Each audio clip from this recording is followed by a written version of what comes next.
بسم اللہ الرحمن الرحیم۔ میرا نام ہومیوپیتھک ڈاکٹر غلام شبیر حسین ہے۔ 35 سالہ تجربہ موجود ہے پریکٹس میں۔ آج میں آپ کو ایک دوائی جو ریکویج کمپنی کی بنی ہوئی ہے اس کے بارے میں بتانا چاہتا ہوں۔ وہ R7 ہے۔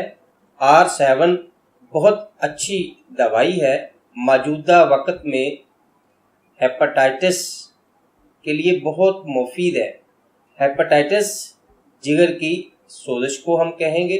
اس کے علاوہ یہ گال سٹون، پتے کی پتھری کے لیے، پیٹ کی سوزش، سویلنگ آف ابڈومن، پیٹ میں گیس، فلیٹولنس، کانسٹیپیشن، قبض، ان کے لیے یہ بہت مفید دوائی ہے۔ اب میں R7 میں جو دوائیں استعمال ہوئی ہیں ان کے بارے میں بتانا چاہ رہا ہوں۔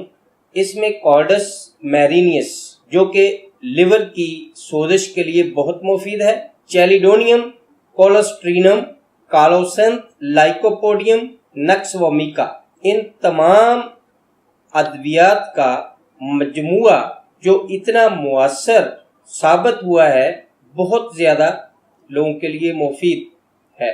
پاکستان میں یہ تقریباً 440 روپے قیمت ہے اور انڈین 220 روپے، اور تقریباً یہ $4 سے $5 میں اویلیبل ہے پوری دنیا میں۔ پتے کی پتھری اور اس میں درد ہونا ضروری ہو جاتا ہے، تو اس میں ایک کمبینیشن ہے 3 میڈیسن کا، جس میں سلفر، بیلاڈونا اور نکس وومیکا 30 میں یہ تینوں کو ملا کر مریض کو 2 گھنٹے کے بعد استعمال کروائیں تو یہ فوراً درد کو کنٹرول کر لے، اور اس کے علاج کے لیے آپ R7 استعمال مسلسل کرائیں۔ طریقہ استعمال اس کا 10 سے 15 قطرے دن میں 3 سے 4 دفعہ، تو انشاءاللہ فائدہ ہوگا۔ والسلام۔